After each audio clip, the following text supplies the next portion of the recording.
Jay Baruchel, one word. Congratulations, sir. This is an unbelievable Canadian story. It makes us feel proud to be Canadian, and then it also upsets us because, once again, Canadians seem to be followers and not doers, but the rise and fall of Blackberry, Research in Motion, is unbelievable.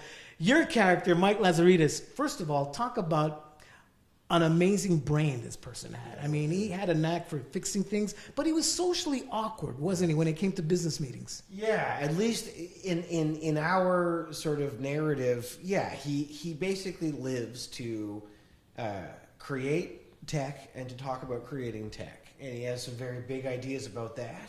And he has a very pure drive towards those things.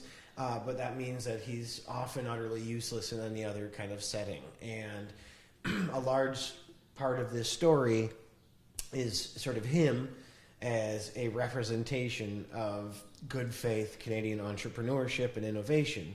And this tragedy is what happens when that good faith innovation and entrepreneurship comes face to face with laissez-faire free market capitalism down south. And translation, greed. Yes, correct. But he was a very loyal guy, especially to his partner, Doug, played brilliantly by Matt Johnson, who also wrote the movie and directed it. Doug had an inkling that Jim Basalti was a kind of shitty character, didn't he? His alarm bells went off from the beginning, and I think also, in his mind, they're the Lost Boys, and he just wants to be in the treehouse forever, And so at a certain point, you kind of get to an area where you're like, what are we doing this for? And, the bills have to be paid, and you got to grow up at some point.